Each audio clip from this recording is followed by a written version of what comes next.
कल हम लोगों ने सुना था कि माया अनिवार्य से छूटती ही है, संसार ही अपने आप में सम्मोहन है, माया तो सम्मोहन है ही। सच में संसार भी मिलता नहीं है, मिलने का केवल भ्रम होता है। अब इस मिलने के भ्रम को कौन दूर करे, इसकी चर्चा गोस्वामी तुलसीदास जी करते हैं।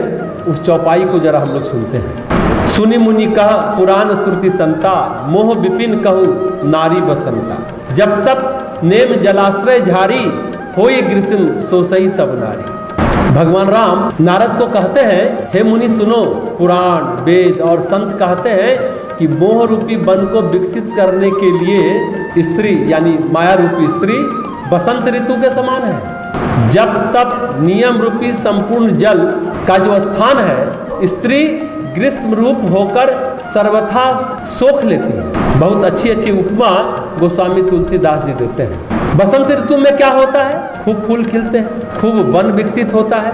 वनों का विकास, पेड़ पौधे का विकास, जंगलों का विकास जो होता है वो होता है बसंत ऋतु में। तो मोह रूपी जंगल के लिए नारी बसंत ऋतु के समान है। उपमा देखिए, तुलना, एक पेड़ से 100 पेड़ उगते ही चले जाते हैं, जंगल फलता फूलता चला जाता है। जंगल ही क्यों कहा? अब गोस्वामी ने जंगल की उपमा क्यों दी, बगीचे की उपमा क्यों नहीं दी, उद्यान क्यों नहीं कहा? जबकि पेड़ पौधे तो दोनों में होते हैं। फिर दोनों में फर्क क्या है?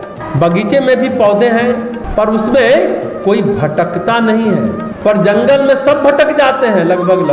और भटकने पर आपकी पुकार भी जंगल में किसी को सुनाई नहीं देती। इसलिए एक शब्द होता है, आप लोग सभी जानते होंगे, अरण्य रोदन। मतलब जंगल में रोने से किसी को आवाज सुनाई नहीं देगी। बगीचे में एक क्रम होता है, मतलब जंगल का तो कोई क्रम होता ही नहीं है, कोई श्रृंखला होती ही नहीं है। सब कुछ बेतरतीब, अंधकार और उलझन से भरा हुआ होता है। कोई पगडंडी मिलता ही नहीं है जंगल में। ऐसे जंगल यानी मोह के वन के लिए नारी बसंत के समान है। नारी मतलब फिर से हम बोल रहे हैं माया रूपी नारी। ये जो हम जप तप करते हैं तो जप तप रूपी तालाब को स्त्री रूपी ग्रीष्म ऋतु बनकर तालाब के पानी को सोख लेती है। कैसे सोखती है? उदाहरण से समझ में आ जाएगा। मेनका आई, विश्वामित्र को सोख ले गई। विश्वामित्र का तप भाप बन के उड़ गया। रंभा अप्सरा आई, वो भी सोख ले गई। विश्वामित्र के जीवन में 2 अप्सराएं आई, मेनका और रंभा। हाँ, रंभा पर विश्वामित्र मोहित नहीं हुए, उसे श्राप दिया, मतलब क्रोध आया ना, तप क्षीण हुआ ना, तपस्या कमजोर पड़ी ना, खंडित हुई ना, तप गया। तो कहने का तात्पर्य है रंभा और उर्वशी माया रूपी नारी है। वहीं पर अगस्त मुनि के साथ लोपामुद्रा है, याज्ञवल्क्य ऋषि के साथ मैत्रेयी और कात्यायनी है।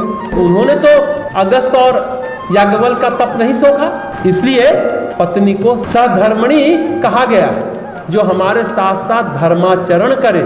धर्म पत्नी इसलिए कहा गया है जो साथ साथ धर्म का पालन करे। मेनका रंभा धर्म का पालन करने नहीं आई थी, ये तो धर्म का विनाश करने आई।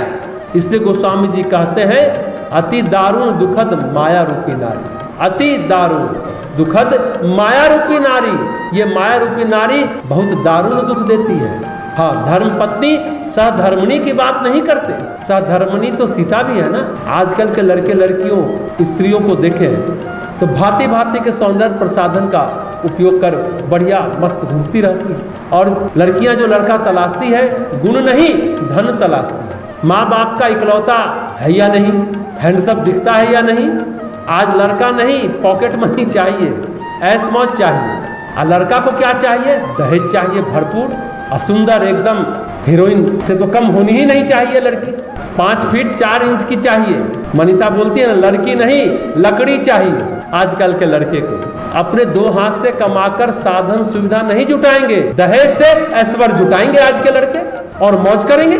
यही तो विडंबना है आज के युग। मनुष्य तो शकुनी भी है और मनुष्य कृष्ण भी है, पर दोनों के गुणों में भेद है। वहीं हस्तिनापुर में शकुनी भी है और विदुर भी रहते हैं। तो हमें स्पष्ट समझ में आना चाहिए कि जो चर्चा गोस्वामी तुलसीदास जी कर रहे हैं, प्रबल मोह के धारी माया रूपी नारी की कर रहे हैं, प्रबल मोह की धारी।